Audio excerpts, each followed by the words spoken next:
Estamos a fecha 23 de febrero del año 2021. Nos corresponde la segunda clase del curso de filosofía y de esta carrera tan bonita que ustedes están siguiendo, que al final va a permitir que ustedes realicen un montón de cosas buenas dentro de nuestra sociedad. La semana pasada estuvimos debatiendo algunas ideas y compartiendo algunos criterios acerca de cómo es que se iniciaba la filosofía como tal. Pudimos comprobar que existieron 5 grandes religiones en la antigüedad, 2 que no tienen un origen previo. Una de ellas es el judaísmo, otra de ellas es el hinduismo, que esta es la religión más antigua que existe. A través del judaísmo se derivan 2 grandes religiones que conocemos, una de ellas es el cristianismo y otra de ellas es el islamismo. Del hinduismo se deriva el budismo. Y para hablar del budismo, de Buda, el famoso iluminado, alguien me hacía la semana pasada una pregunta fuera de clase, yo no recuerdo si se los comenté a ustedes, pero esta famosa esvástica que ustedes ven acá en el pecho de Buda, que la mayoría de nosotros lo conocemos como el símbolo nazi, que fue estandarte de Adolfo Hitler en su movimiento político y revolucionario, me preguntaban qué significaba en estas culturas. Y no solamente en la cultura de la religión del budismo, sino en otras religiones nórdicas. Por ejemplo, en la religión nórdica, donde Thor era el máximo dios, Odín también. Esta esvástica, que su nombre es así, esvástica significa bondad, deidad, y era utilizada en civilizaciones antiguas para tener un desarrollo de todo ser humano, que al final es lo que todos aspiramos en esta tierra. Nosotros hoy por hoy tenemos un gran conflicto. A nosotros se nos ha enseñado a vivir la vida un día a la vez. A muchos de ustedes se les ha enseñado a celebrar su cumpleaños porque es lo máximo que puede pasar, ¿verdad? Nosotros esperamos nuestro cumpleaños, inclusive algunos de ustedes estoy seguro que comienzan a hacer fiestas desde días antes y después días posteriores y son felices porque esperan los compañeros ahí, aunque la mayoría de nosotros nos regalan solo calcetines y corbatas, pues esperamos algo más, ¿verdad? Pero celebramos nuestro cumpleaños. En el caso de las señoritas y de las madres de familia que están por acá, pues me imagino que aspiran a otro tipo de cuestiones. Pero algo que es innegable es que hay algo que nosotros no podemos combatir, no podemos debatir y no podemos ir contra la corriente. Eso es lo que se conoce como el tiempo. Todos sabemos la fecha en que nacimos, pero no sabemos la fecha en que vamos a morir. Generalmente nadie va a estar preparado para ese momento porque nuestros mayores temores hoy por hoy, si a mí me preguntan, es, por ejemplo, dejar a mi familia, dejar a mi nena sin su papá, por ejemplo. Yo sé que ustedes pueden tener otro tipo de temores. Siguiendo este orden de ideas, hay unos amigos de una página que se llama Mensajeros Urbanos, realizaron un video respecto al tiempo, que es con lo que quiero iniciar y cómo nos puede cambiar nuestra perspectiva de vida a partir de hoy. Veámoslo. Presta mucha atención a este experimento social porque puede enseñarte una de las mejores lecciones de tu vida. Colocamos un cuadrado en un parque de la Ciudad de México con un letrero que decía: $1 por cada minuto de tu tiempo. Es decir, yo les pagaría $1 por cada minuto que duraran dentro de este cuadro. Invitamos a la gente a entrar. Las reglas eran simples: estar ahí sin hacer nada y escuchar algo que yo les iba a decir y que duraría aproximadamente 1 minuto. Una vez que escucharan lo que les iba a decir, ellos decidían si se quedaban dentro del cuadro o no. Lo que les dije fue lo siguiente: en este momento, yo soy el dueño de tu tiempo, porque has decidido venderme cada minuto por $1. Te estoy dando algo físico, a cambio de algo que jamás podrás recuperar, lo cual es tu tiempo. Quizá pienses que tienes mucho tiempo y que puedes gastarlo como tú quieres, y en cierto punto tienes razón en cuanto a cómo gastarlo, pero por otro lado, no tienes tanto tiempo como te imaginas. Si vives el promedio que vive la gente, vivirás hasta los 75 años, pero si ahorita tienes 20 años o más, ya solo te quedan 55 años o menos, pero esto tampoco es del todo cierto, porque de esos 55 años pasarás 18 años durmiendo, 13 años trabajando, 4 años y medio en el tráfico, 4 años y medio comiendo, 1 año y medio en el baño, En total, si llegaras a vivir el promedio de la gente, no te quedan 55 años, porque si le restamos esto, te quedan tan solo 13 años netos de tiempo libre para disfrutar al máximo tu vida. Por eso, no pierdas tu tiempo en discusiones absurdas ni pensando en rencores del pasado. Tampoco gastes tu tiempo en un lugar donde no te sientes feliz, ni con gente que no valore tu tiempo y tu presencia. Dicen que cuando alguien se encuentra en los últimos momentos de su vida, no suele arrepentirse de lo que hizo, sino de lo que no hizo y ahora ya no tiene más tiempo. Por eso, aprovecha cada minuto de tu vida y dile a las personas importantes para ti cuánto las quieres y disfruta el tiempo a su lado. Porque el tiempo pasa y quién sabe cuánto tiempo estarás con ellos. Hay muchísimas personas que darían miles de pesos o todo su dinero a cambio de solo un minuto a un lado de ese ser querido que tanto amaban y que quizá ya no está. Y comparando esto, yo hoy te ando dando solo un peso por cada minuto de tu tiempo. Así es que en este momento tú tienes la oportunidad de decidir cuál es el valor de tu tiempo. Puedes seguir aquí por un peso o puedes salir del cuadro y vivir al máximo cada minuto de tu vida, porque cada minuto vale oro. La decisión es tuya.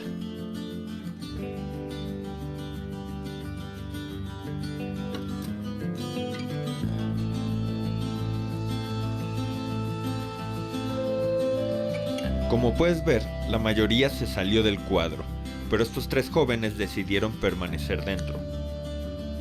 Más tarde, entró otro grupo y nuevamente 2 jóvenes decidieron permanecer ahí. Así fue pasando el tiempo y el cuadro se fue llenando con las personas que decidían quedarse. Hubo una constante en este experimento social. La gente más grande decidía más fácil salirse, y en varios casos, los jóvenes preferían quedarse por el dinero. Por eso decidimos que este mensaje va más a los jóvenes. No por creer que tienes más tiempo decidas desperdiciarlo o malgastarlo. El tiempo pasa y es de las pocas cosas que jamás podrás recuperar. Haz que cada minuto de tu vida valga oro. Vive la vida al máximo.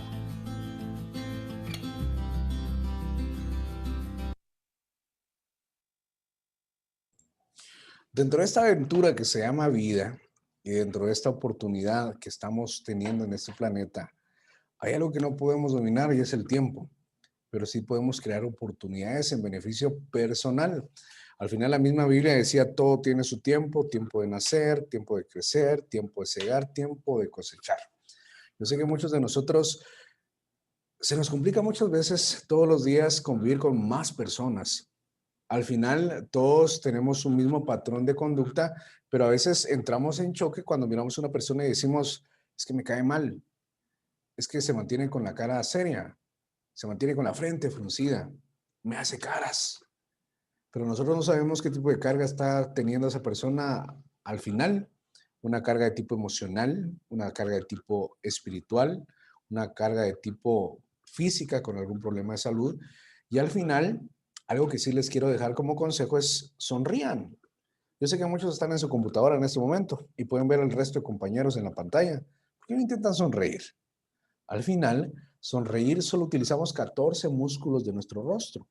Cuando nos enojamos, utilizamos hasta los músculos de aquello que utilizamos para sentarnos, para enojarnos. Y con eso les digo todo. ¿Por qué es más fácil para el ser humano enojarse que ser feliz? Traten de ser feliz, vivan su momento, vivan su vida y vivan su tiempo. Los mayas en la antigüedad utilizaban esto de una manera bastante especial porque cuando una persona nacía, ellos se sentían bastante tristes. Pero cuando una persona partía de este mundo, pues hacían fiesta. Independientemente de que eso haya sido totalmente contrario a lo que nosotros creemos, es una forma de vida que ellos aplicaron en su momento. Siguiendo ese orden de ideas, para hoy tenemos el desarrollo histórico de la filosofía como parte inicial de esta clase. Vamos a participar algunos de los que estamos acá y sí necesito que si ya tienen su libro en algún momento lo vamos a utilizar. Desde un punto de vista histórico, la filosofía se puede estudiar desde 4 momentos.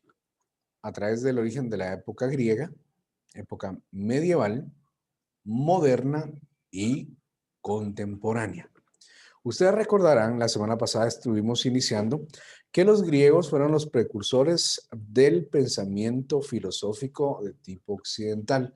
Fue en el siglo VII antes de Cristo donde pensadores iniciaron con este movimiento, con estas circunstancias.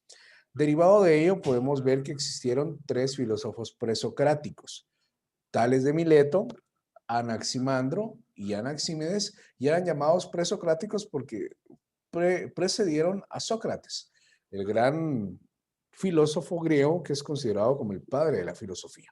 Yo les dejé una tarea que todavía tienen tiempo para poderla entregar hoy a la medianoche, y si alguien se está incorporando hoy, pues me puede hablar y le damos un poquito más de tiempo.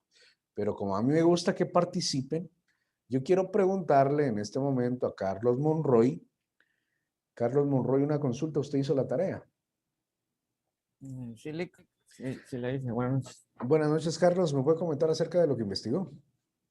eh, pues sí, la verdad me interesaron, la verdad, los cuatro, pero más que todo me gustó lo, lo de los griegos. Mencionaba una parte sobre prácticamente había no me acuerdo quién era, pero sobre que él se basaba sobre en la vida de que todo provenía del agua. Eso me pareció muy interesante porque en ciertos puntos yo creo que de los que investigamos, de los cuatro, creo, si no estoy mal, eh, si nos ponemos o lo analizamos muy bien, hay una parte donde sí tiene sentido todo, pues sus pensamientos, por decirlo de esta manera, ¿verdad? Pero me llamó más que todo el, sobre el agua, prácticamente yo en lo personal sobre lo religioso, sobre el agua que prácticamente que es la palabra, ¿va? Entonces me llamó mucho la atención porque lo relacionaba con lo religioso y juntamente con los pensamientos. Muchas gracias, Carlos. Estos tres filósofos presocráticos como tal crearon su propio arjé, arqué o arché. ¿Qué es esto? Cada uno de ellos planteó una idea acerca del origen de la creación. Como decía Carlos, uno de ellos planteaba que el origen es el agua. Pero yo quiero por favor preguntarle a Isabel González, ¿usted hizo la tarea? Buenas noches. Sí, la hice. Muchas gracias. ¿Me puede comentar acerca de lo que investigó? Sí, a mí lo que me pareció interesante fue que para mí tal vez el que dio más aportes fue Tales de Mileto, y Anaximandro y Anaxímenes fueron como modificando lo que Tales de Mileto decía. Muchas gracias, Isabel. Interesante. Muchas gracias. Luis Lemus, ¿quiere complementar algo de lo que investigó? Se vale, si no la ha hecho, pues también se vale, no se preocupe.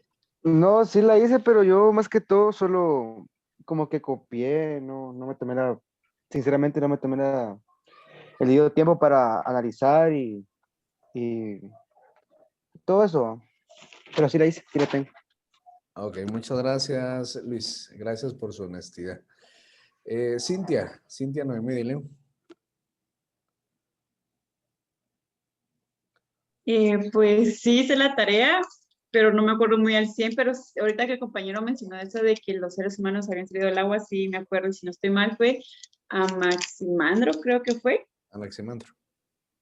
Sí, que él decía que veníamos como una especie de peces, que al llegar a un cierto tamaño ya podíamos nacer y sobrevivir en la tierra. Muchas gracias. ¿Alguien de los que está acá presentes quisiera compartir algo de lo que le llamó la atención de esta investigación? Abro micrófono. Nolik, Por favor. a mí lo que me llamó la atención fue la introducción que estos filósofos más, Tales de Mileto, que hizo sobre el pensamiento racional, que se empezó a preguntar de dónde venían las cosas y no lo relacionaba tanto como antes con la mitología, que se lo atribuía a los dioses, sino que empezó a buscar respuestas de una manera científica. Muchas gracias, Paula. Para complementar todas las ideas que ustedes están dando, al final el ser humano como tal siempre tiene algunas interrogantes. De hecho, las principales preguntas filosóficas radican en las siguientes. ¿Qué es lo que existe? ¿Qué es el hombre? Y en la época moderna, a través de Manuel Kant, agregó la pregunta ¿qué se puede conocer? Partiendo de esa premisa de ideas en la antigüedad, en la antigua Grecia, hagan ustedes de cuenta que todo tenía una respuesta de tipo mitológico o de tipo científico. Si había, perdón, de tipo mágico, si había una guerra es porque los dioses estaban reclamando guerra. Si había una peste es porque los dioses estaban castigando al ser humano. Fue a tal extremo que estos filósofos comenzaron a debatirse cuál era y cuál fue el origen de todas las cosas. Tales de Mileto, un gran científico en su momento, matemático, astrónomo, pues planteó ideas fundamentales acerca del origen del hombre desde un punto de vista científico. Anaximander y Anaxímenes en sus teorías principales, uno decía que proveníamos del agua, otro decía que proveníamos del viento. Pero lo más importante para el estudio de la humanidad y de la filosofía como tal es que el ser humano comenzó a debatir acerca del origen de las cosas, del por qué hay una consecuencia a través de algo que estamos creando. A raíz de ello, pues surgieron grandes filósofos, Sócrates, Platón, Aristóteles, cada uno con un pensamiento acerca de lo que es el hombre y cuál es la importancia dentro de la vida y dentro de nuestra cultura. La filosofía griega sentó las bases de toda la filosofía occidental. Inició preocupándose por la explicación de los fenómenos naturales para luego abarcar casi la totalidad de las preguntas filosóficas. Dentro de la filosofía medieval, este periodo histórico centró su interés en la relación Dios-ser humano. Dividió el pensamiento humano en dos áreas, la teología y la filosofía. Fue una época bastante complicada porque todo tenía que tener una respuesta de tipo divino. Por eso es que el hombre era teocéntrico, todo a través de Dios. Teología como una ciencia que estudia el estudio del origen de las cosas por consecuencia divina, y la filosofía que iniciaba como una ciencia que trataba de descubrir la verdad. El emperador Constantino pues inició pues una cruzada de conquista en el antiguo imperio romano. Había muchos pueblos que definitivamente eran más fuertes que ellos. Entonces utilizó la cruz para tratar de unificar esos reinos y conquistar. La Biblia que ustedes tienen en su casa, ya sea Biblia evangélica o Biblia católica, pues tiene algunas características básicas. La Biblia cristiana tiene 66 libros y la Biblia católica tiene 71 libros, escritos como tal. Pero cuando nosotros vemos la historia, más o menos en el año 900 después de Cristo, se inició la primer Biblia, se compiló la primer Biblia como tal. Quedaron fuera muchos libros de tipo apócrifo. Estaba viendo ahorita, por ejemplo, el libro de Enoc, descendiente de Adán, y cómo es que en ese libro se menciona a los ángeles, a gigantes, pero en la Biblia que nosotros conocemos está desterrado hoy por hoy. Entonces, en esa época de oscurantismo, pues la mayoría de respuestas eran de tipo divino. Lo curioso de la historia es que a cada 100 años, porque eso sí es comprobable, existieron épocas donde habían enfermedades que venían a barrer con toda la humanidad. La peste española, la peste bubónica, la fiebre amarilla, hoy por hoy el coronavirus. Y su común denominador es que siempre han pasado cada 100 años. Y ahí es donde nosotros nos ponemos a pensar si somos un ajedrez dentro de este planeta Tierra o si al final estamos aquí siendo manipulados por alguien más. ¿Y cuál es nuestro sentido? ¿Y cuál es nuestro objetivo dentro de la vida? En esta época, la mayoría de creencias estaban basadas en mitos. Por eso es que esta fase se llama del mito hacia la razón. Imaginen ustedes que todos los fenómenos de la naturaleza ocurrían como producto de la fuerza divina, externas al mundo y al ser humano. Por ello es imposible modificarlos o comprobarlos. ¿Por qué es muchas veces costoso romper mitos que nosotros tenemos? Por miedo, por pereza y por ignorancia. Muchas veces, ¿por qué no queremos aprender nosotros más si tenemos al alcance la tecnología a través del Internet? Porque tenemos pereza, porque tenemos miedo o porque muchas veces tenemos miedo al que dirán. La imagen que ustedes ven al fondo es la imagen creada por el artista Miguel Ángel, dibujada en la Capilla Sixtina, donde es la famosa imagen de Dios y Adán. Y su significado es bastante interesante. ¿Cómo es que Dios, siendo omnipotente, omnisciente y omnipresente, siempre está para el ser humano? Y Adán tiene su dedo, pues, doblado, y por eso es que dice que siempre estamos a un dedo de Dios, porque nosotros somos los que necesitamos acercarnos a Él, no Él a nosotros. Entre el pensamiento mágico y el filosófico existe una diferencia fundamental. El primero, que es el pensamiento mágico, da respuestas que no permiten acción humana alguna. Por medio del pensamiento filosófico, se posibilita la comprensión de la realidad y la capacidad de poder transformarla. Estaba viendo la vida de Elon Musk, de los grandes filósofos que aún viven, de los grandes científicos que están en la era moderna. Tal vez ustedes no lo conocen mucho, pero es el creador de los vehículos híbridos de Tesla y acaba de, hace algunos años, fundar su compañía espacial llamada SpaceX, cuyo objetivo es llevar vida a otros planetas, y también dentro de esos objetivos es dar internet a toda la humanidad de tipo satelital, a bajo costo. Y es bastante interesante que todo surgió a través de una idea. Él nació en Sudáfrica. Sus papás, cuando se separaron, decidió irse a Estados Unidos. Vivían en un cuarto con su hermano, ahí vivían y trabajaban.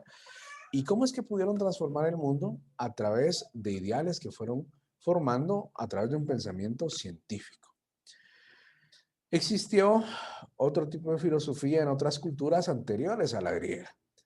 Básicamente 7 grandes culturas: los mayas, los aztecas, los incas, la cultura china, la cultura de la India y los egipcios.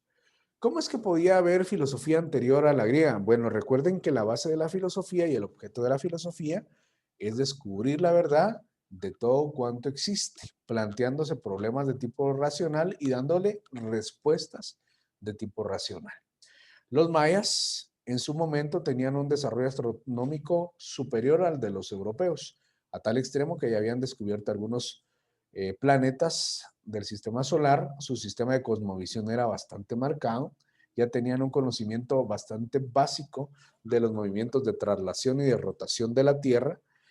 Y cuando vinieron los españoles, la única desventaja que tenían era que no tenían la rueda y no tenían la pólvora, porque de ahí en más, matemática, astronomía, física y medicina eran superiores. Los aztecas tenían un desarrollo arquitectónico bastante importante. Uno de los claros ejemplos es la pirámide de Tenochtitlán. Se las quiero mostrar y luego vamos a regresar a esta presentación. Tenochtitlán como tal, una pirámide que desde hace muchos años era considerada como la más grande a nivel de volumen de toda la humanidad. Hace algunos años, mediante un sistema de geolocalización y de posición utilizando radares, pues se descubrió en Petén una pirámide con mayor volumen de tamaño y pues ya es considerada como la más grande a nivel mundial de tipo histórico. Los mayas, pues recuerden ustedes que los mayas existieron 3 periodos fundamentales en el desarrollo histórico: el preclásico, el clásico y el posclásico. En el periodo clásico, ustedes recordarán Petén como ícono de la cultura maya. Pues durante este periodo, pues está determinado que existieron más de 2 millones de personas con sistemas de riego para la canalización de agua bastante evolucionados. A ciencia cierta todavía no se sabe la verdadera causa por la cual desaparecieron estas 2 millones de personas. Muchos creen que fue a causa del hambre, otros a causa de pestes, otros a causa de guerras, y hay quienes hasta teorizan que los extraterrestres se los llevaron. Derivado de ello, en el periodo posclásico, que fue cuando vinieron los españoles en ese famoso encuentro de culturas, pues Cristóbal Colón estaba buscando una ruta alterna para llegar a las Indias. Él no supo hasta en su lecho de muerte, ni en su lecho de muerte, que había descubierto un nuevo continente. Pero vino un periodo de encuentro de 2 mundos y ustedes conocen ya el resto de la historia. Nosotros, a través de los españoles, profesamos una cultura, un idioma y una doctrina religiosa que se nos vino a imponer y que muchos de nosotros hemos aceptado de buena manera. Los incas, principalmente en el Perú, tenían sistemas de riego bastante sofisticados. Allá en Machu Picchu, cuando ustedes observan imágenes de ahí, o si tienen tenido la oportunidad de ver, es un lugar precioso donde las piedras pesan toneladas. Y es increíble cómo ellos desde la falda del inicio de la montaña pudieron llevar esas piedras y están tan alineadas a la perfección que muchos dicen que con la tecnología que estaba en ese tiempo era imposible que se hubiese construido tal obra arquitectónica y sobre todo para tener principales fuentes pluviales para sus sembradíos. En China consideraban que la naturaleza estaba constituida por 5 elementos principales: metal, madera, agua, tierra y fuego. Antes de ir a ver la presentación de los chinos, pues hago oportuno la mención que también en India y en Egipto tuvieron gran desarrollo, sobre todo de tipo arquitectónico, con las pirámides y esfinges en egipcio, y los indios a través de sistemas de navegación que habían podido establecer comunicación con varios países alrededor de su cultura. Cuando nosotros estudiamos a los chinos, podemos ver que existieron grandes filósofos en la antigüedad, con grandes pensamientos que hoy por hoy nosotros los escuchamos y decimos, es sorprendente, ¿por qué no lo pongo en práctica en mi vida? Al ver esto, quiero presentarles una presentación de los 2 principales filósofos chinos de la antigüedad. Uno de ellos es Lao Tse. Él tenía la filosofía de no actuar. Cada persona debe distanciarse de las pasiones egoístas antes de realizar una acción. Debe ser siempre el de la meditación y contemplación como formas de autoconocimiento. ¿Cuál es nuestro problema como seres humanos? Porque yo me incluyo. Muchas veces hablamos, decimos las cosas, luego pensamos y por último meditamos la barbaridad o atrocidad de lo que acaba de salir de nuestra boca. Al contrario, fuese que primero meditásemos, pensásemos y luego actuáramos para tener una mejor respuesta ante situaciones que se nos presentan. Nosotros somos dueños de nuestro silencio y esclavos de nuestras palabras. ¿Cuántos problemas nos lográramos evitar si esto que se llama lengua a través de nuestra palabra, muchas veces guardáramos nuestro silencio? Las principales victorias radican muchas veces en las batallas que nosotros decidimos no pelear. Lao Tse como tal, pues él fue el que diseñó e inventó el famoso Yin Yang, el símbolo del bien y del mal que todos nosotros conocemos en algún momento. Algunos pues se lo han tatuado y otros lo han utilizado como amuleto de buena suerte. ¿Cuál es de sus principales pensamientos? Diferentes en la vida, los hombres son semejantes en la muerte. Porque uno puede vanagloriarse hoy en día de que, la gran, yo tengo carro, yo tengo casa, yo tengo un montón de cosas. Pero cuando uno está muerto, no tiene absolutamente nada. Y solo se le va a recordar por lo que fue en esta vida. Confucio en el año 551 al 479 a.C.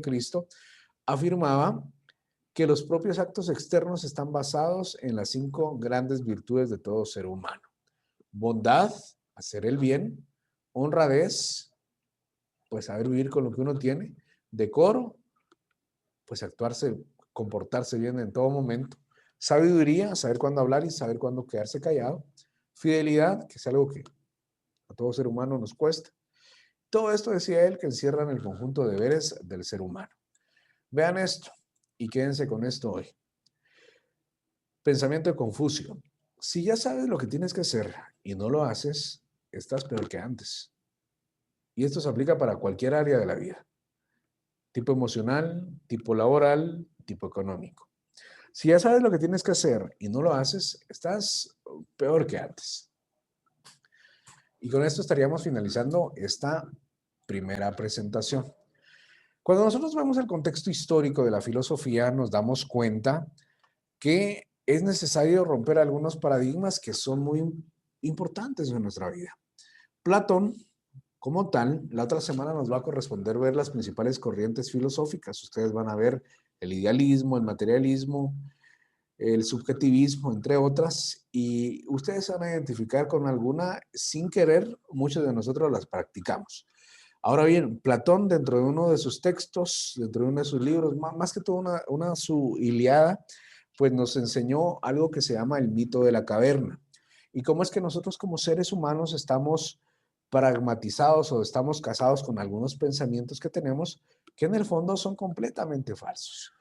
Para ello quiero que observemos el siguiente video, esto para hacer un poco más dinámica la clase, y luego vamos a regresar a responder 4 preguntas que les voy a poner en pantalla donde ustedes me van a externar lo que piensan y lo que sienten. Pero tomen en consideración lo que dice este video para dar unas respuestas más asertivas. 2400 años, Platón, uno de los grandes filósofos de la historia de la humanidad, escribió en su libro La República lo que conocemos como el mito de la caverna. Este mito, que es en realidad una alegoría, es una representación metafórica de la vida humana en un determinado sentido. En la alegoría se describe a varios prisioneros confinados dentro de una cueva desde su nacimiento, sin ningún conocimiento del mundo externo, atados de pies, manos y cabeza, de manera que no pueden moverse ni girar sus cabezas en ninguna dirección. Tan solo pueden mirar hacia la pared que se encuentra enfrente. Detrás se encuentra un pequeño muro y detrás de este una hoguera. Las personas del exterior a veces se pasean por la caverna caminando entre el muro y el fuego, llevando con ellos todo tipo de objetos, de modo que el fuego hace que sus sombras se proyecten sobre la pared a la que miran los prisioneros. Estos, al no conocer otra cosa, creen que dichas sombras son las formas reales del mundo, su mundo. Un día, uno de los prisioneros es liberado y llevado fuera de la cueva. Al principio, el drástico cambio entre oscuridad y luz le produce ceguera temporal, desorientándole por completo e impidiéndole ver con claridad las formas reales del mundo exterior. Tras unos segundos de habituamiento, el exprisionero empieza a recuperar la visión poco a poco, comenzando a vislumbrar las formas reales de las sombras proyectadas que hasta el momento había conocido. Al principio no da crédito de lo que ven sus ojos, pero cuando estos se han terminado de adaptar gradualmente, se da cuenta de que las formas reales son mucho más claras, su profundidad, su contorno, sus colores, los sonidos que producen. Ahora todo es real. El exprisionero regresa a la cueva para compartir este gran descubrimiento con sus compañeros, pero al entrar, sus ojos ya no están acostumbrados a la oscuridad, y de nuevo se queda temporalmente cegado sin poder ver las sombras proyectadas en la pared. Sus excompañeros prisioneros creen que el hecho de haber salido al exterior le ha vuelto completamente estúpido además de ciego, y se niegan violentamente a ser liberados. Esta historia es una alegoría de la vida de aquellas personas que buscan y encuentran la verdad. Los prisioneros son las personas que no se cultivan, los seres humanos ignorantes que dan por sentada su realidad y su única perspectiva. Las personas sin hambre de conocimiento y sin ambición de crecimiento, las personas que no se cuestionan. El sol es la luz de la razón y el conocimiento que hace brillar la vida. Y el rechazo de los prisioneros al exprisionero retornado es el rechazo que toda persona con conocimiento sufre cuando expone su sabiduría y verdad ante un mundo ignorante. Las personas no solo se sienten cómodas y confiadas en su ignorancia, sino que son hostiles hacia quienes lo señalan. Todos nacemos en la cueva, todos somos ignorantes al nacer, pero es nuestro deber y nuestra responsabilidad para con nosotros mismos explorar la manera de salir de nuestras cuevas, romper con nuestros paradigmas que son las cadenas que nos atan a la cueva, abandonar la falsa creencia de que nuestra verdad es la única y nuestra realidad es la única tangible. Muchas de las cosas que perseguimos, como la fama, el dinero, la belleza absoluta, la pareja perfecta o el trabajo de ensueño, son mucho menos reales de lo que creemos y a menudo son fantasmas proyectados sobre nuestras frágiles y erróneas mentes. Salir de la caverna significa abrir nuestra mente a nuevas perspectivas, respetar y aprender de la diversidad que nos ofrece la opinión. Se trata de aprender a escuchar, de no tratar de imponer nuestra verdad sobre los demás como haría un nazi, de experimentar con lo nuevo y cuestionar lo viejo, de ser humildes y ganar conciencia de que el conocimiento es infinito y nosotros no lo poseemos. Cada vez que aprendes algo, cada vez que abres los ojos para mirar en una nueva dirección, es imposible volver atrás. Ya no puedes cerrar los ojos y hacer como si no hubiera pasado nada. No puedes ponerte una venda y hacer como que tal aprendizaje nunca ha existido, porque una vez lo conoces, ya es parte de ti. Y cuando trates de ponerte la venda, te quemará, porque estarás tratando de engañarte a ti mismo. Todos contamos con falsos paradigmas, puntos de vista impuestos por las circunstancias de la vida, por la manera en la que hemos crecido, por nuestro entorno o incluso por la suerte que hemos tenido. Y ser consciente de la existencia de estos paradigmas es el primer paso para romper con ellos y darnos la oportunidad de contemplar las cosas desde puntos de vista que, aunque siempre han estado enfrente de nosotros, nunca nos habíamos detenido antes a mirarlos. Así que para empezar por algún lado, yo, que en ciertos aspectos ya he salido de la caverna, regreso hoy a ella para decirte que he estado ahí fuera y sé con toda certeza que tú eres capaz de todo. Que tus mayores limitaciones no son económicas, no son sociales y no son físicas, son mentales. Que tu mayor enemigo no está fuera, sino dentro. Que solo tú puedes romper esas limitaciones con la espada de la actitud. Que el trabajo duro es mucho mejor que la virtud. Que la desgracia sí viene por sí sola, pero la suerte no lo hace. Y ahora es tu turno. Puedes creerme y soltar tus cadenas, o rechazarme y quedarte en la cueva. Bien, para efectos del curso ya nos corresponde comenzar a ver el contenido que está establecido en su texto guía. Este libro está dividido en 3 unidades. La primera unidad está dividida en 4 capítulos. Vamos a destinar el próximo mes a poderlo analizar.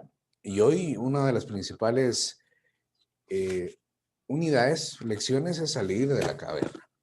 Para ello, vamos a debatir un poquito todos. Esta unidad en el libro se llama Pensamiento Crítico y Acción. Y aquí sí quiero que ustedes, en base al video que miramos del tiempo, en base al video del mito de la caverna, voy a preguntarles de manera directa algunas preguntas y perdonen que se los haga porque de hecho Eric Fromm, el que creó estas preguntas, sugiere que sean respondidas en un lugar tranquilo, en la comodidad de su hogar o en un lugar donde ustedes se sientan cómodos. Obsérvenlas 10 segundos y comienzo a preguntar de manera directa.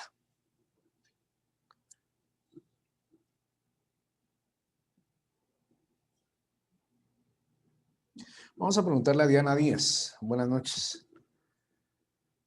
Y vamos a escoger las preguntas al azar, ¿ok? Porque sí necesito que me digan lo primero que viene a su mente. Diana, buenas noches. Primera pregunta, ¿de dónde proviene su felicidad?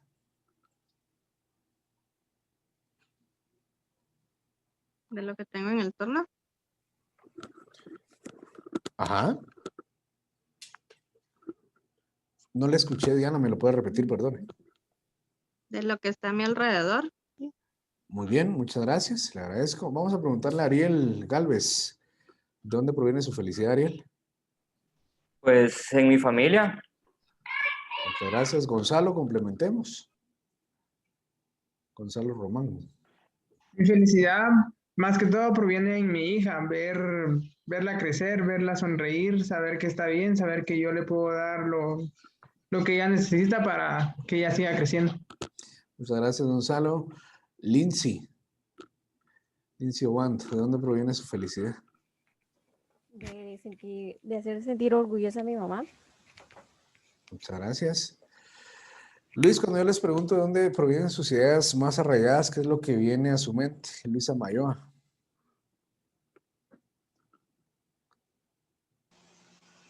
Mis ideas más arraigadas, pues, provienen de mi entorno, tanto en mi trabajo como... Muchas gracias. Muchas gracias, Luis. Armando Hernández, ¿de dónde provienen sus ideas más arraigadas?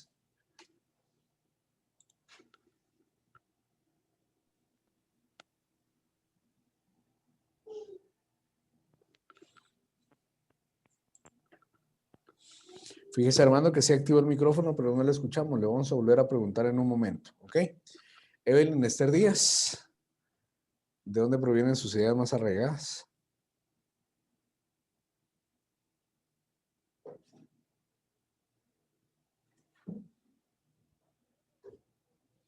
Parte inferior izquierda puede activar su micrófono, Evelyn.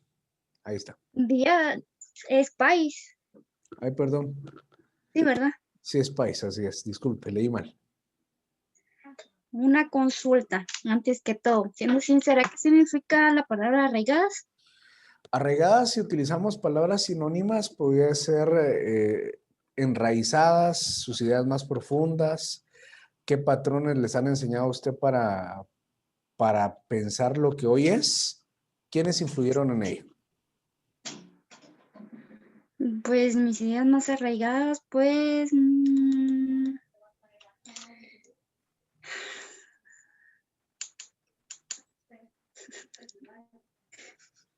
sabría decirle.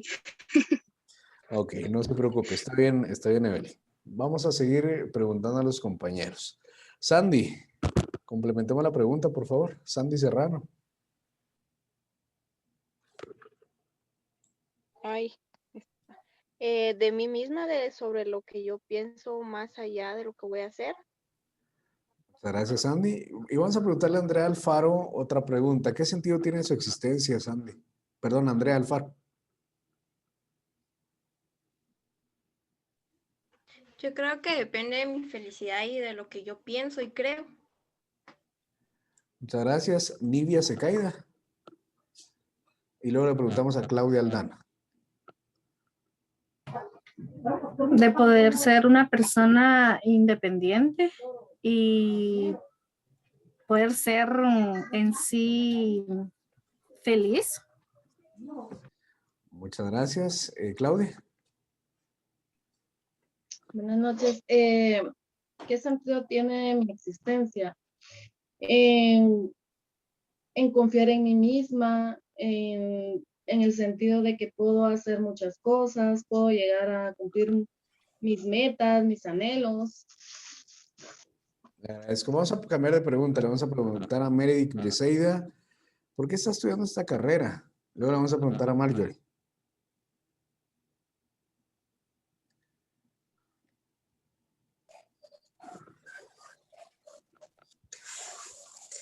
Estoy estudiando esta carrera porque me llama la atención y me gusta y porque es interesante. Muchas gracias. Continuamos, por favor. ¿Por qué estoy estudiando esta carrera? Porque es una manera diferente de cómo ver la vida, de poder apreciar y saber valorar los momentos que compartimos con nuestros amigos y con nuestros familiares. Muchas gracias, le agradezco. Yasmín Santizo y luego Kerlin Nájera, nuevamente. ¿De dónde proviene su felicidad? ¿En qué radica su felicidad? Principalmente creo que sería en mi bienestar y luego en mi familia. Muchas gracias. ¿Y Kerlin? Buenas noches, Nick. Buenas noches. Mi felicidad viene de mi hijo, más que todo de mi hijo. Muchas gracias. Buena respuesta.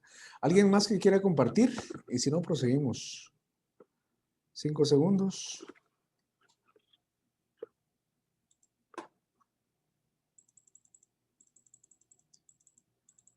Ok, prosigamos. ¿De dónde provienen mis opiniones?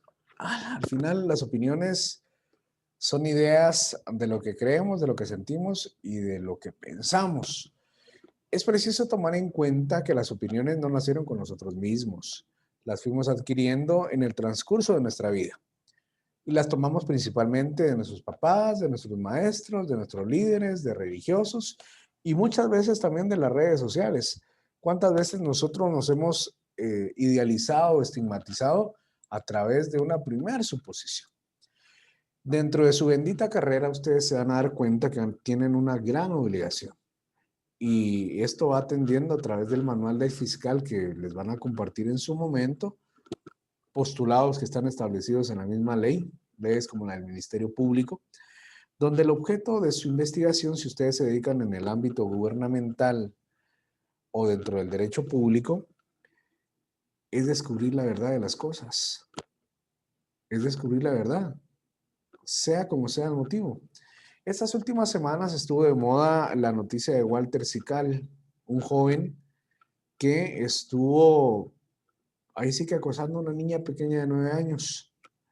Él huyó, pero vean la pericia de la mamá, porque la mamá fue la que fue a pedir los videos de grabación de los negocios que estaban alrededor y fue como se le llevó a su captura en Alta Verapaz. Él estaba dentro de una casa de uno de sus tíos y llegó. Hoy da curiosidad, por ejemplo, donde ya se está planteando una exhibición personal. La exhibición personal es un recurso que solicitan las personas para que acuda a un juez donde se constate que la persona está sana y pues está sufriendo golpes, está sufriendo vejámenes, pero es parte de las consecuencias que él realizó. Parte de su trabajo va a ser descubrir la verdad de las cosas, para darle paz a una persona que posiblemente ya no esté, o para darle seguridad a una persona que esté solicitando la restitución de un derecho. Tienen una gran responsabilidad. Que no se les olvide lo siguiente, porque en algún momento de su vida y de su carrera les va a pasar. Va a llegar alguien que les va a ofrecer dinero por dejar de hacer algo de su función pericial. Imagínense, solo con omitir una prueba dentro de un proceso, una persona puede ser absuelta totalmente. Y a ustedes, coimas como de 100,000 quetzales no les caerían mal, ¿sí o no? Dentro de los libros que es recomendable leer, hay un libro que es buenísimo que se llama Memorias de un abogado. Esto está enfocado a investigadores criminales y abogados. Un caso real, una historia real donde una persona estaba siendo sindicada de darle muerte a otra persona y se llevaron todas las fases procesales del proceso y ya estaba condenado a pena de muerte. Un abogado, un fiscal, iniciando en la carrera de Derecho y de la investigación, pues se apasionó tanto de este caso y comenzó a estudiar el idioma de esta persona porque él no sabía hablar español. Fue tanta la pasión de esta persona que aprendió el idioma de la otra persona y cuando entablaron comunicación, él constató que él pensaba que estaba siendo vinculado porque se había robado unos pollos. Cuando el abogado le dice, no, te van a matar porque fuiste condenado a pena de muerte, todo cambió.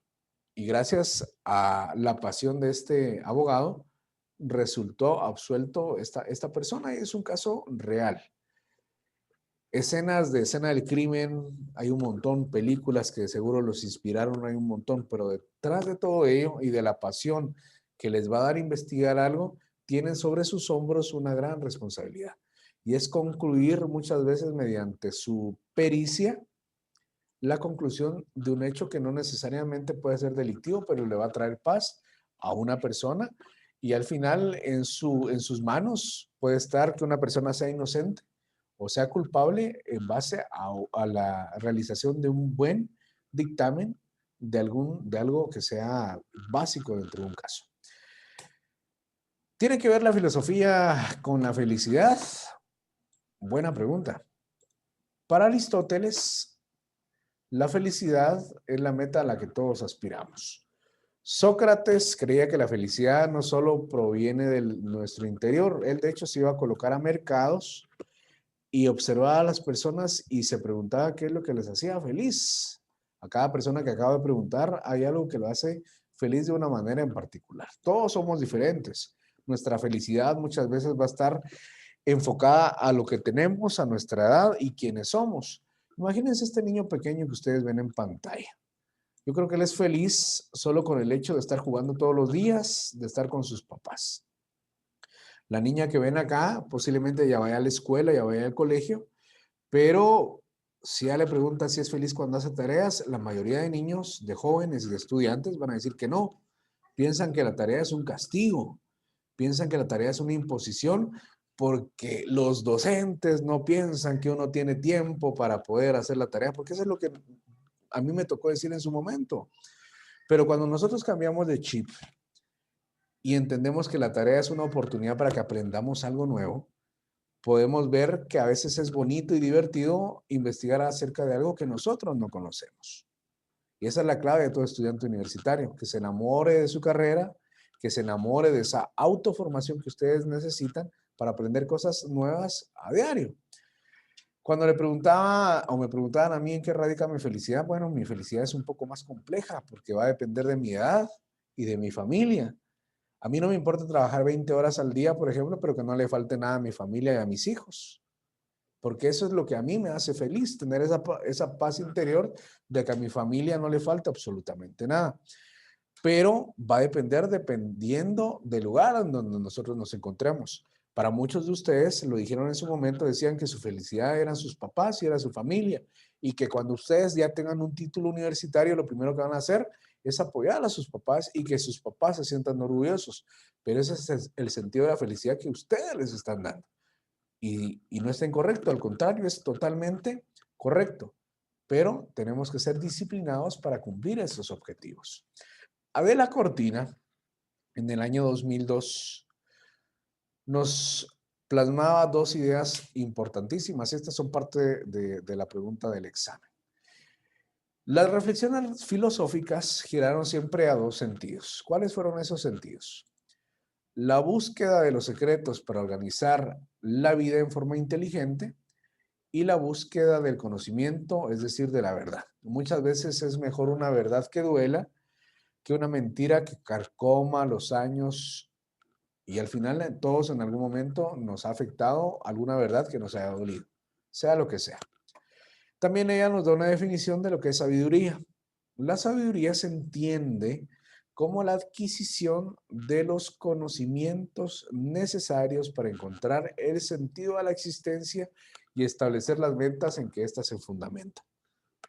Hay ideas que nos han vendido y nosotros decimos, están en lo correcto y posiblemente sean las mejores en su momento, pero les quiero poner un ejemplo y a ver si no me hago de enemigos por lo que voy a decir. Una de las grandes mentiras en la actualidad es la mentira del ahorro. Se nos ha enseñado y se nos ha dicho, ahorre, ahorre para su futuro. Entre más joven compre su casa, mejor. Ustedes tienen más o menos 20 años, la mayoría. En 10 años yo no sé si ustedes van a querer seguir viviendo en Villanueva o se van a conseguir una pareja, se van a ir a vivir a Francia, por ejemplo. ¿Y qué va a pasar con la deuda que tienen acá? Cuando nosotros nos han enseñado que la mentira es un éxito, pues yo les digo, ¿cuántos años, cuántos cientos de años ustedes tendrían que ahorrar para tener 1,000,000 de quetzales en el banco? Con dejar de ir al cine con la persona que quieren, con dejar de ir a tomarse un café con la persona que tienen, no van a ahorrar lo suficiente o lo significativo para hacer un cambio en su vida. Vivan los momentos y sean felices. Ojo, no con esto les estoy diciendo vayan y hagan un préstamo y compren un carro, porque alguien puede decir, es que yo quiero un carro, quiero una moto. Momento. Yo lo que les estoy diciendo es que tengan prioridades y sepan balancear lo que es un bien activo de un bien pasivo. Con el ejemplo del carro. ¿Ustedes quieren un carro? Vaya, cómprenlo. Pero no lo usen como un bien pasivo, es decir, tengo que pagar la letra del carro y ¿de dónde lo voy a pagar? De mis ingresos mensuales.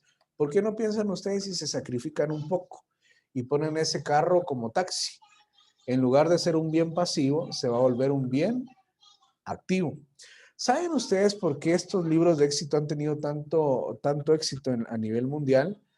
Porque el 92% de las personas a nivel mundial siempre va a querer tener un trabajo con el cual le den a mes seguridad, le den su aguinaldo, le den su bono 14.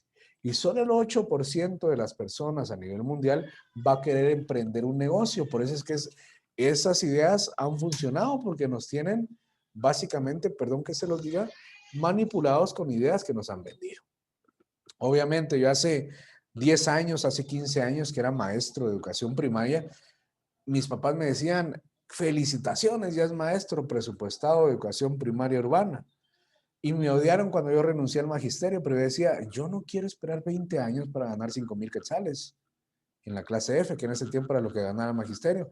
Me odiaron, pero al final fue mi decisión. ¿Me he roto la cara varias veces? Sí. ¿He cometido errores? Como no se imaginan. Pero en lo que me falta por vivir estoy aprovechando las oportunidades que me da la vida para tener algo que todos aspiramos. Y eso es éxito. Siguiendo este orden de ideas, después de hablar de historia, después de hablar de filósofos antiguos, después de hablar de un montón de cosas, alguien me preguntaba, mire, ¿y cómo me puedo adentrar dentro del pensamiento filosófico? Aquí vamos a ver algunas claves principales.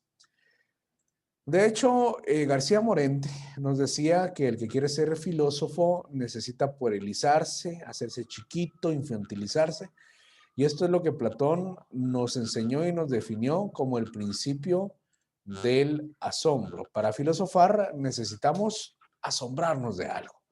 Imagínense si alguien se hubiese casado con un relativo éxito, ¿cómo hubiese afectado a la humanidad? El que inventó el teléfono como tal, en la antigüedad se utilizaban líneas y cableados para transmitir una señal a través de otra, a través de postes. Pero la idea en su momento tuvo éxito. La idea evolucionó y hoy por hoy tenemos teléfonos satelitales. Algunos da risa porque esconden el teléfono en el carro de su pareja y ya saben dónde ya está porque tiene GPS, ¿verdad? Y uno hace eso y dice uno, ¿hasta dónde ha llevado el nivel de pensamiento del ser humano con la maldad? ¿Sí o no? Se ríen porque lo han pensado. ¡Qué bárbaros! Muy bien. Principio del asombro. ¿Qué más podemos hacer para iniciarnos en la filosofía? Tener un pensamiento riguroso. Esta disposición permite eliminar algunas verdades que no son cómodas, poco fundadas, basadas sobre todo en la llamada sabiduría popular o en las opiniones. En el que dirán, les voy a decir cómo se nos enseña la sabiduría popular. Me enfermé del estómago. Viene mi mamá, mi vecino, mi amigo, mi pareja, lo que ustedes quieran y me dice, toma esto, toma un Alcadé, toma Pepto-Bismol, toma Salandrux y nos comenzamos a automedicar porque pensamos que toda enfermedad tiene un mismo origen, pero nosotros no sabemos si, por ejemplo, el dolor del estómago es una gastritis, que me lo tiene que tratar un gastroenterólogo y lo único que estoy haciendo es ocasionarme daño. Y así es como el conocimiento popular se puede aplicar a todas las áreas de nuestra vida, porque todos pensamos que sabemos de todo un poquito cuando en realidad no lo hacemos. Les pongo un ejemplo más. Una persona que se dedica a la albañilería, muchos dirán, es albañil, pero para mí, ellos saben construir una casa. Yo jamás en mi vida, absolutamente jamás en mi vida, pudiese construir a la perfección una casa, una pared, un cimiento. A mí me pueden consultar del derecho, pero cada quien es experto en su área en específico. Y lo bonito de la vida es que todos nos complementamos en base a los oficios que realizamos, pero jamás podemos juzgar a una persona por un grado académico. Y eso, entre más títulos ustedes tengan, más humildes tienen que ser. Que no se les olvide esto. Porque cuando uno está en lo más alto, más duro duele el golpe cuando uno cae. ¿Ok? También tenemos que tener una actitud crítica. La actitud filosófica conduce a reinterpretar algunos de los aspectos de la realidad gracias a la observación y al análisis. Todo lo que ustedes tienen alrededor surgió a través de una idea donde una persona miró una oportunidad, ustedes vieron una necesidad. Por eso es que dicen muchas veces que uno va a Dollar City no sabiendo lo que necesita hasta que llega a Dollar City. Porque uno mira y dice, y yo veo, y cuando vamos ahí, regresamos con las bolsas llenas y yo, ¿para qué sirve esto? Pero uno ve una necesidad, mientras que alguien más tuvo una idea que creó una oportunidad. Eso es el pensamiento crítico. Universalidad. Puesto que los filósofos tratan de ofrecer una visión total o universal de todas las cosas. La clave en la filosofía, muchas veces, estimados compañeros, es que va a dar respuestas de tipo racional. Esto que no se les olvide. Porque ya cuando da respuesta de tipo científico, ya es una ciencia en específico la que le da respuestas a problemas planteados en un momento por la razón. Y por último está la praxis. Aunque ustedes no lo crean, ustedes aplican la praxis todos los días, que es todo lo que han aprendido lo ponen en práctica en base a su conocimiento anterior. Aquí cada uno de ustedes ejerce un oficio, en algún momento ha trabajado, los que trabajan, los que todavía tienen la bendición de estar en su casa y no trabajan, pues en algún momento lo van a hacer, pero en su casa tienen que cumplir con algunas obligaciones. Y ahí se aplica lo que es la práctica. La praxis se va a aplicar en toda área de su vida. Ustedes cuando ejerzan la profesión de la investigación criminal y forense van a utilizar esta famosa praxis para tratar de esclarecer hechos de tipo confuso. van a poder establecer elementos necesarios o indicios de un delito para posiblemente descubrir la falsedad o no de un hecho delictivo. Derivado de ello, podemos proseguir en el inicio de la filosofía. Para iniciarse en la filosofía, tal cual lo hicieron los filósofos antiguos, necesitábamos nosotros formular algunas preguntas de tipo filosófico. Las principales preguntas ya formuladas y las más complejas de responder son: ¿qué es lo que existe?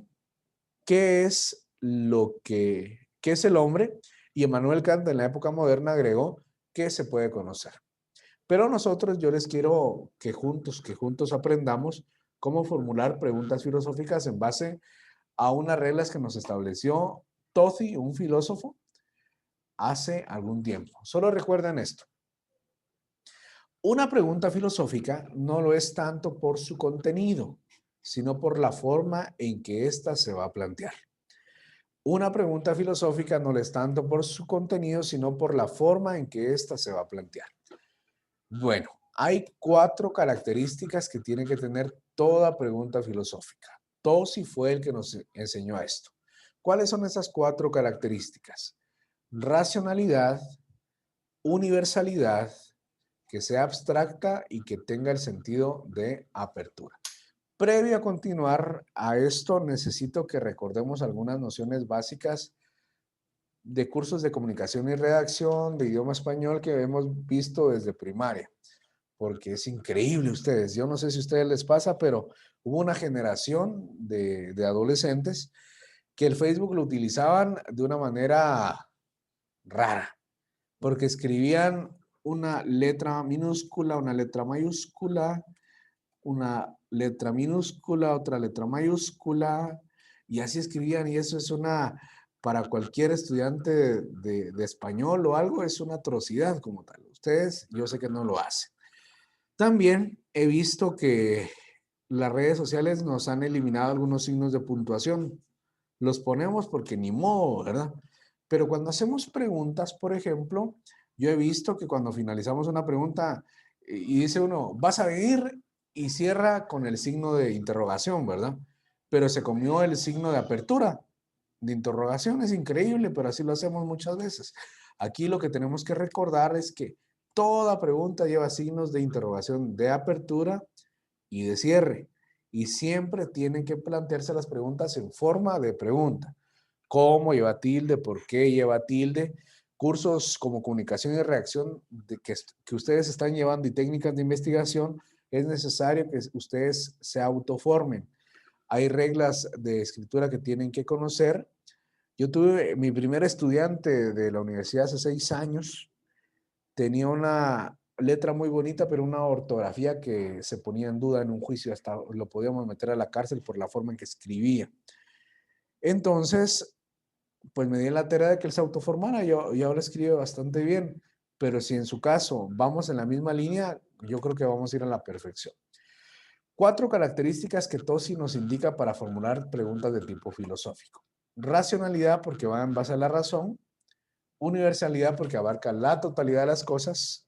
Abstracta, porque lo abstracto es lo que se puede sentir, pero no se puede ver.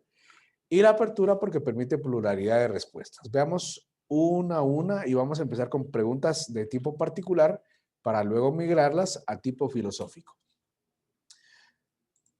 Vamos a continuar acá. Permítanme. Ahí estamos.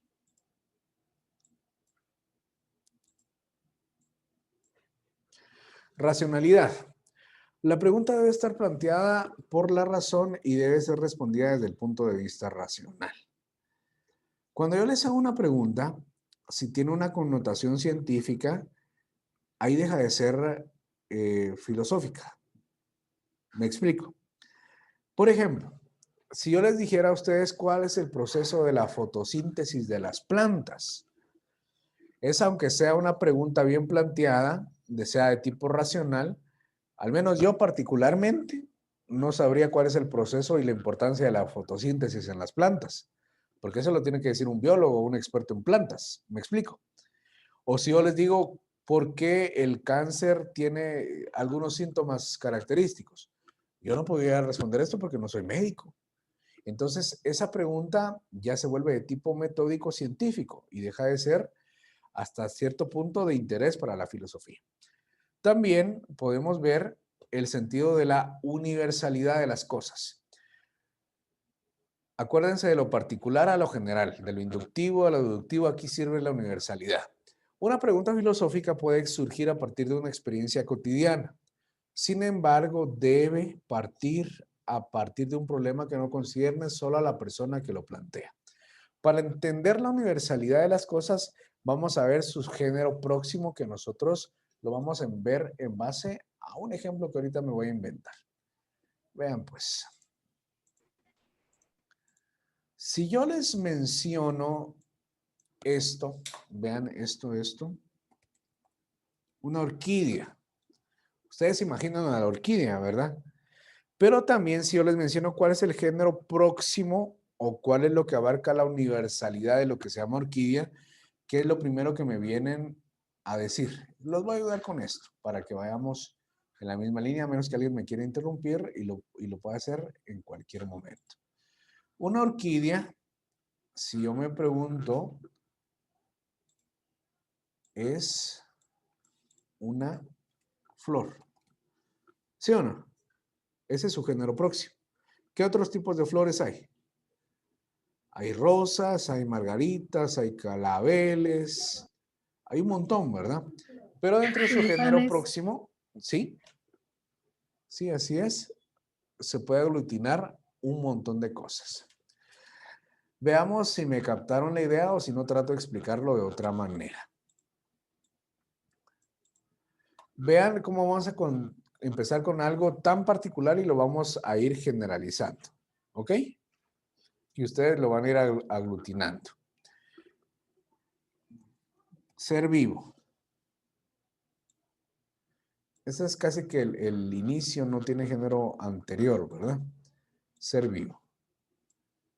¿Quién es el primer valiente que me dice un ser vivo? Cualquiera. Un animal. Un animal, ok. Las personas. Animal y persona, ok. Vamos a ver primero el ejemplo de persona. Una persona, yo creo que antes de ser, vean, yo me llamo Roberto, ¿verdad? ¿Cuál sería mi género próximo? Lo acaban de decir. Persona. Persona. Masculino. Hombre. Persona, hombre, como tal. Y así podemos seguir haciendo su género próximo en algunas cosas. Si alguien me dice, por ejemplo, en los animales, ser vivo, luego me dice perro, luego yo digo animal y pertenece al género de los canídeos. Ahí vamos con su género próximo, ¿verdad?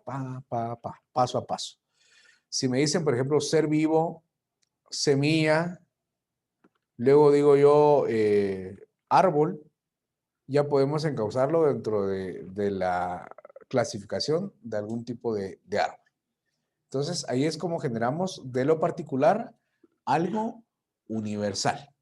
Estas ideas nos van a servir en el tipo, cuando lleguemos a las preguntas de tipo filosófico. Vean una pregunta, estas dos preguntas son de tipo particular, no son filosóficas, pero vean cómo las podemos volver de ser particulares a ser universales. Vean pues, el recuadro rojo que ustedes ven es una pregunta de tipo particular. Cuando Tosi nos decía, las preguntas tienen que tener algunas características. Racional, esta pregunta es racional porque atiende a la razón. Universal no lo cumple porque no está aglutinando el resto de las cosas. Pero cuando nosotros mirábamos, pónganme atención acá porque esto les va a servir, mirábamos y nos enseñaron lo que era una oración. En una oración tiene sujeto y predicado. El sujeto es de quien se habla en la oración y el predicado de lo que se dice en la oración. Pero el sujeto tenía algunas divisiones también, ¿se recuerdan? El artículo y el sustantivo. El sustantivo básicamente es de quien se habla, es lo mismo que el sujeto. Entonces, en esta pregunta particular que ustedes ven, ¿de quién estamos hablando ahí?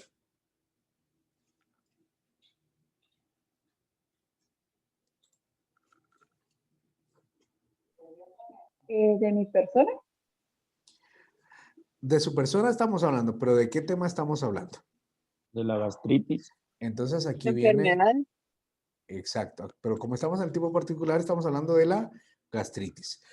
Tal cual lo dijo la compañera ahí, esta pregunta es de tipo particular porque estamos hablando de mi persona. Un problema que me concierne solo a mí. Entonces, toda pregunta de tipo particular la podemos volver de tipo universal. Partiendo de la premisa que estamos hablando de una persona, cuando lo volvemos universal, vemos que tiene que aglutinar todas las personas de la humanidad. Y como cuando vemos el sustantivo que está subrayado ahí con el tema de gastritis, ¿cómo lo vamos a volver de tipo universal? Vean la oración que está a la par. Perdón, la pregunta que está a la par. Esta pregunta que está acá.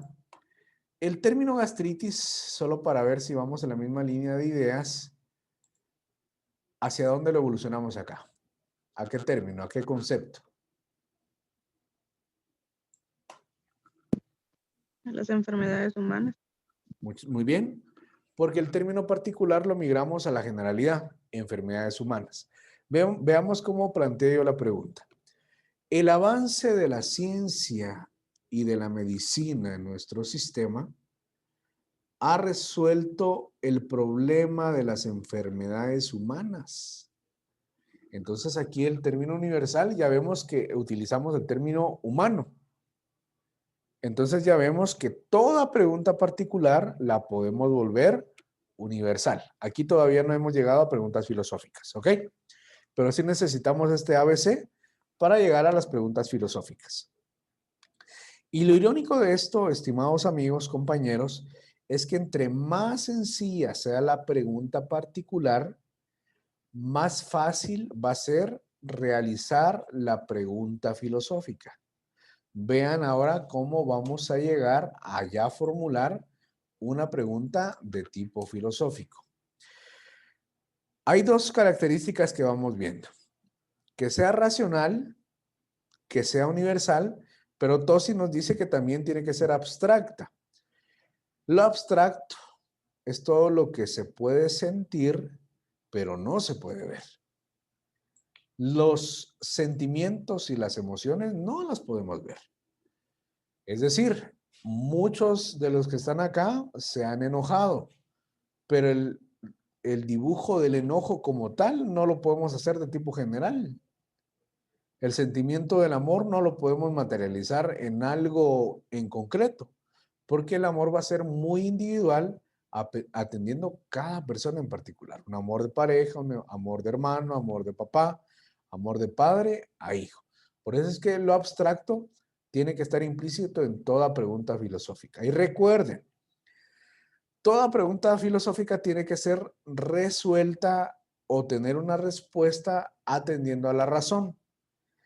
Si la respuesta es de tipo científico, deja de ser filosófico. ¿Ok? Ahora sí, vean el ejemplo, cómo es que vamos a formular preguntas filosóficas. Antes que nada, miren la imagen, qué bonito el paisaje, estamos viendo flores, nos inspiran las flores, ¿verdad? Algunos de nosotros nos recordará alguien que no aceptó un ramo de rosas que le dimos, otro se recordará de un ramo de rosas que sí se aceptó y eso inició una relación bonita.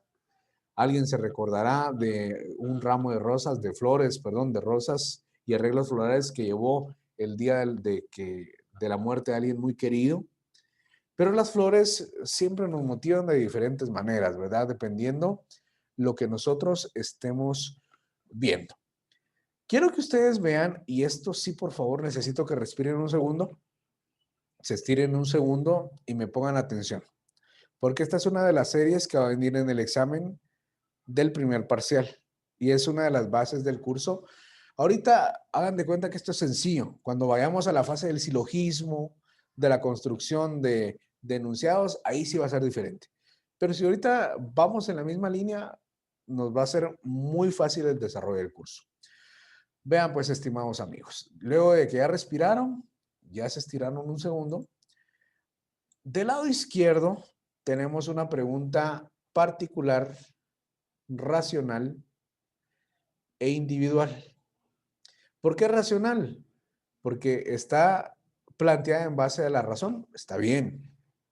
No es universal, es particular. Y no tiene un sentido de abstracción. Veamos cómo está. ¿Por qué las rosas son de colores tan ricos y diferentes? Elementos principales a tomar en consideración en esta oración, en esta pregunta, perdón. Rosas, que es de quien estamos hablando. Y en la oración ustedes se recordarán que había algo que se llamaba adjetivos. Los adjetivos que son las cualidades de una oración. Por ejemplo, en este caso, el adjetivo que estamos utilizando son colores tan ricos y diferentes. Es un adjetivo calificativo porque da una cualidad. Son colores ricos y diferentes. Estamos viendo que está planteada en base a la razón. Recuerden los signos de interrogación al inicio porque si no es una respuesta. Y veamos cómo la planteé en forma filosófica. Qué bonita la imagen, ¿verdad? Recuerden esto porque tiene que ver con la filosofía. Yo la planteé, ya está resuelta acá. Solo quiero que ustedes me expliquen por qué la planteé de esta manera. Tosi nos indica que hay 4 características. Racionalidad, universalidad, que sea abstracta y que tenga apertura. Apertura porque tiene que tener pluralidad de respuestas. Yo les quiero preguntar, en el recuadro rojo hay una pregunta filosófica. ¿Pero por qué es filosófica? Veamos cada una de las características que nos dijo Tosi. Yo les pregunto, estimados amigos, ¿es una pregunta racional? ¿Sí o no? Muy bien, sí. Si yo les pregunto, ¿dónde está el término universal? ¿Ustedes me lo dirían, por favor? ¿O lo pregunto de manera directa? En las flores. Exactamente. ¿Ustedes ven qué rosas acá? Migró al término universal que es flores. ¿Dónde está lo abstracto en esta pregunta filosófica? En la belleza. Muy bien, en la belleza. Entonces vemos que ya hay 3 cualidades de toda pregunta filosófica. Racional, universal y la abstracta. Porque la belleza es subjetiva, ¿verdad? Al final va a radicar en la persona que dio la flor o que la recibió. Porque le trae un recuerdo, entonces es bastante subjetiva. Entonces, aquí vemos que ya hay 3 cualidades de esa pregunta filosófica. La de apertura, yo siempre he dicho que una pregunta filosófica, entre más sencilla sea planteada, mejor va a ser entendida. Y la apertura es porque permite pluralidad de respuestas. Esa llega solita, siempre digo yo. La cualidad de la apertura siempre llega sola porque permite pluralidad de respuestas. Vean por qué. ¿En qué radica la belleza de las flores? Por quinta vez voy a enfatizar esto porque es necesario que se recuerden. Si una respuesta tiene cualidades de tipo científico, deja de ser filosófico. Esta pregunta que ustedes ven acá, ¿en qué radica la belleza de las flores? ¿Será que nosotros tenemos que tener un conocimiento previo, una especialidad para darle respuesta? Yo considero que no, porque aquí cualquiera de ustedes le puede dar respuesta. Pero si yo preguntara, ¿cuál es el proceso de evolución de las especies? Primero, esta no es una pregunta filosófica, sino es una pregunta científica. Y su respuesta va a tener que conllevar el estudio de otras ciencias. La antropología, la genética, la sociología, etcétera, etcétera. Entonces, para ir concluyendo, ustedes pueden observar que cuando yo les pida la otra semana, porque vamos a dedicar por lo menos unos 20 minutos a que cada uno de ustedes formule una pregunta particular y la volvamos de tipo filosófico, sea mucho más fácil poder realizarla. Vean la explicación que yo les doy en la siguiente presentación. El concepto belleza es abstracto, puesto que va más allá de las flores que están creciendo en nuestro jardín. Es más un sentimiento de felicidad. Es de naturaleza universal, puesto que involucra en primer lugar a todas las flores y en segundo lugar a todas las formas de belleza. Finalmente es de naturaleza racional, puesto que su respuesta no requiere una experimentación empírica. No podríamos disecar una flor para ver en qué radica su belleza, sino tan solo de la aclaración de los conceptos abstractos. Un concepto es una idea que nosotros tenemos de algo. Conceptos, por ejemplo, felicidad, alegría, carro, vehículo. Ustedes automáticamente están fabricando imágenes en su cerebro y se recuerdan de los conceptos que yo les estoy enunciando. La cualidad de la apertura, pues, es porque posibilita la pluralidad de respuestas. Por cuestiones de tiempo, vamos a dejar la presentación hasta acá. Solo quiero preguntar, ¿existe alguna duda hasta el momento? ¿O vamos bien?